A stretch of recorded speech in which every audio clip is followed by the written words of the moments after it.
गणेश विसर्जन मिरवणुकी संदर्भात आज आपल्याला इथे बोलवलेलं आहे. जे काय प्रकार गणेश विसर्जन मिरवणुकीमध्ये घडले त्याच्याबद्दल मी आपल्याला आज संक्षिप्त रूपात विश्लेषण करणार आहे. जे काही सोशल मीडियामध्ये आमच्या नेत्याची आमची बदनामी सुरू आहे त्याच्याबद्दल जे 2 शब्द सांगतो मी. ज्या दिवशी गणेश विसर्जन मिरवणूक होती त्या दिवशी आमचे भारतीय जनता पार्टीचे काही कार्यकर्ते नेते राहुल काकडे असतील, अभिजित पतंगे असतील, रोहित देशमुख असतील, या सर्वांना मी PAIच्या समोर, सिटीच्या PAIच्या समोर उबाटा गटाच्या शहराध्यक्षाला विनंती करायला पाठवलं होतं की आपण अशी विनंती करा की हा सामाजिक सलोखा राखणारा सण आहे, आपल्या शहराला गालबोट लागलं नाही पाहिजे, आपण सगळ्यांनी चांगल्या भावनेनं हा सण साजरा करू आणि तुम्ही आमच्या समोर स्टेज एकतर मारू नका. आमचं स्टेज मारून झालेलं होतं, ठीक आहे. दुसरी गोष्ट, त्यांनी स्टेज मारलं तरी आम्ही त्यांना एक विनंती केली. सिटीचे PI समक्ष होते, दराडे साहेब होते, त्यांच्या समक्ष आम्ही सांगितलं, आमच्या नेत्यांनी सांगितलं, आमच्या कार्यकर्त्यांनी सगळ्यांनी सांगितलं की तुम्ही एक शब्दही आमच्या नेत्याबद्दल बोलू नका, आम्ही तुमच्या नेत्याबद्दल काही बोलणार नाही, आपण येणाऱ्या मंडळाचे स्वागत करूया, सत्कार करूया, आमचा झाला की तुम्ही करा, तुमचा झाला की आम्ही करतो. एवढं होऊन देखील त्यांनी स्टेज मारलं. स्टेज मारल्यानंतर काही समाजामध्ये जे गावगुंड बनणारे लोक आहेत हे त्या स्टेजवर उपस्थित होते. यांनी नको त्या हावभावाने, नको त्या इशाऱ्याने आमच्या स्टेजवरच्या लोकांना डवचण्याचं काम केलं. आम्ही तरी देखील गप्प बसलो. परंतु माझ्या ह्या शहरातल्या माता भगिनी त्या तिथं त्या स्टेजच्या समोर तिथं बघायला होत्या आणि हा व्हिडिओ मी तुम्हाला दाखवतो. या व्हिडिओमध्ये तुम्ही बघा की ह्यांनी किती अश्लीलपणाचं हे केलेलं आहे, कृत्य केलेलं आहे. हे कितपत योग्य आहे?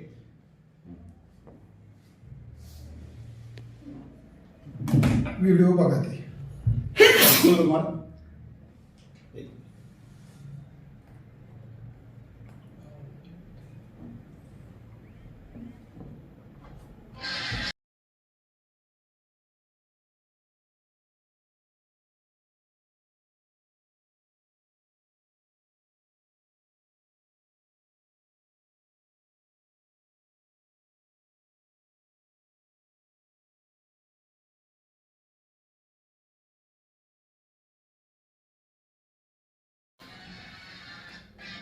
आता ह्यामध्ये काय गैर केले आम्ही?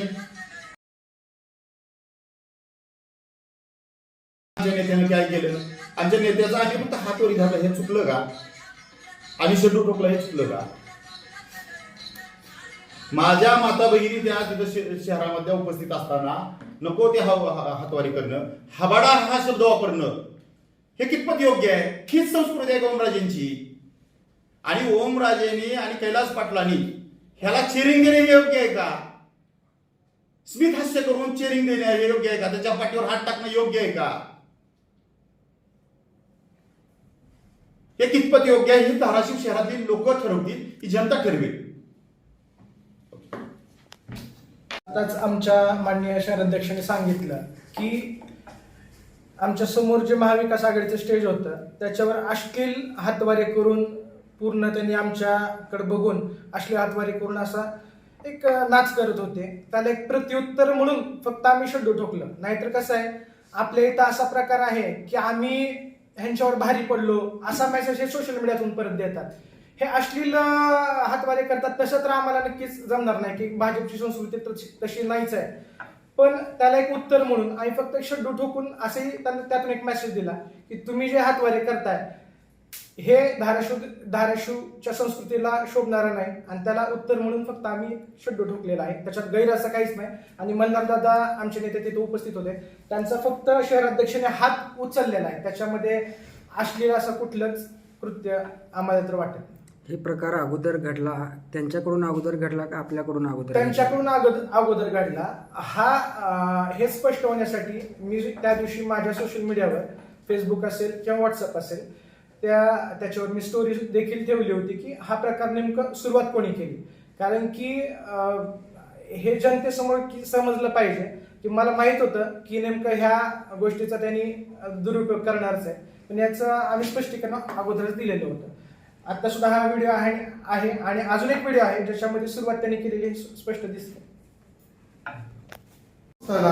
आम्ही सगळे बीजेपीचे कार्यकर्ते स्टेजवर होतो आणि एक वेळेस, दोन वेळेस, तीन वेळेस आम्ही गपची बसलो. ज्या टायमाला त्यांनी अश्लील गाणी लावली आणि आपल्या माता भगिनी तिथं वरिष्ठ मंडळी, वरिष्ठ सगळे पदाधिकारी सगळे असताना सुद्धा त्यांच्या शिवसैनिकांनी अशा पद्धतीनं आमच्याकडे हात करू आम्हाला डिवचलं.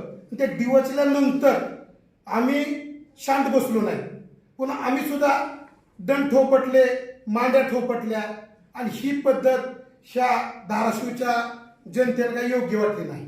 आणि ही ॲक्शन होतं त्यांचं, त्याला रिॲक्शन आम्ही फक्त केलेलं आहे. आणि आमचा नेता मल्हार पाटील यांनी शब्द सुद्धा बोलले नाही. आणि खासदार ओमराजे आणि कैलास पाटील यांनी फक्त त्यांना बळ देत होते त्यांच्या कार्यकर्त्यांना. ह्या लोकप्रतिनिधीचं काम नसतं की एखादा आपला वार्षिक सण असतो गणपतीचा, सर्व जाती धर्माचे लोक तिथं उपस्थित असतात आणि त्या लोकांना जी कार्यकर्ते आगाव आहेत त्यांना पाठबळ द्यायचं काम आमदार आणि खासदारांनी केलेलं आहे. अशा गोष्टी जर केल्या तर जनतेचा विश्वास लोकप्रतिनिधींवरनं उडून जाईल आणि त्यांचं एकमेव टार्गेट असतं म्हणजे राणा पाटलांचं कुटुंब. त्यांचं दुसरं काय आमचे कार्यकर्ते वगैरे टार्गेट नाही. त्यांनी जर कार्यकर्त्याला टार्गेट केलं तर आम्ही त्यांना खंबीर आहे. ह्या पद्धतीने आम्ही त्यांना पुढे भविष्यात उत्तर देऊ, परंतु जनतेला वाईट वाटेल असं काय कृत्य आम्ही केलेलं नाही. ते सगळं काय घडलं ते त्यांच्याकडे घडलं नाही. गणेश विसर्जन मिरवणुकीच्या दिवशी जो काही प्रकार घडला आहे, हा प्रकार ज्या प्रकारे शिवसेना उद्धव ठाकरे गटाच्या स्टेजवरून अश्लील हातवारे आणि हाबाडासारखे शब्द वापरले जात होते, हा एकदम म्हणजे आपल्या संस्कृतीला न शोभणारा प्रकार होता. त्या प्रकाराला तो घडत असताना उबाटा गटाचे सन्माननीय खासदार तिथे उपस्थित होते आणि त्या सर्व प्रकार त्यांच्या डोळ्यात देखत घडत होता आणि ते या प्रकाराला स्वतः चेअर करत होते. स्वतः अशा वृत्तीला त्यांनी प्रोत्साहन देत होते. आणि दुसरीकडे आमचे नेते मल्हारदादा हे भारतीय जनता पार्टीच्या स्टेजवर उपस्थित होते, परंतु त्यांच्याकडून असली कुठलीही कृती प्रोत्साहनात्मक झालेली नाही. त्यांचा फक्त आमच्या काही कार्यकर्त्यांनी हात उचलला वरी, परंतु त्यालाही नकार देत त्यांनी हात खाली घेतला आणि डान्स केलेला नाहीये. फक्त 2 सेकंदासाठी आपल्या कार्यकर्त्यांना आपला हात उचलल्यानंतर मल्हारदादांनी हात वर केलेला आहे, याच्या पलीकडेही केलेलं नाही. तर माझा सर्वसामान्य जनतेला आणि पत्रकार बांधवांना असा प्रश्न आहे की उबाटा गटाच्या स्टेजवरून ज्यावेळेस असे अश्लील हातवारे, अश्लील वक्तव्य होत होते आणि चेअरअप होत होतं, त्यावेळेस भारतीय संस्कृतीप्रमाणे अगर आपल्या संस्कृतीप्रमाणे उबाटा गटाच्या खासदारांनी ते थांबवणं अपेक्षित होतं, परंतु ते न थांबवता त्याला चेअरअप करणे, त्याला प्रोत्साहन देणं, ही जी त्यांची वृत्ती आहे, ही वृत्ती अतिशय किळसवाणी आहे आणि याचा विचार संबंध धाराशिव जिल्ह्यातील जनता करेल. गणेश उत्सव दरम्यान सण होता, त्या सण उत्सव दरम्यान हा प्रकार घडला जो की टीका टिप्पणी याच्यावरून जनतेतून होत आहे की असं घडणं योग्य नव्हतं. हे आपण याकडे कशा दृष्टीनं पाहता? योग्य आहे का अयोग्य आहे आणि कुठून प्रकार सुरू झाला? गणेश उत्सवात असा प्रकार घडणे अयोग्य आहे, परंतु तुम्ही तिथं प्रत्यक्षदर्शींना विचारू शकता, आम्ही तिथं उपस्थित होतो. हा प्रकार पूर्ण उबाटा गटातून सुरू झाला.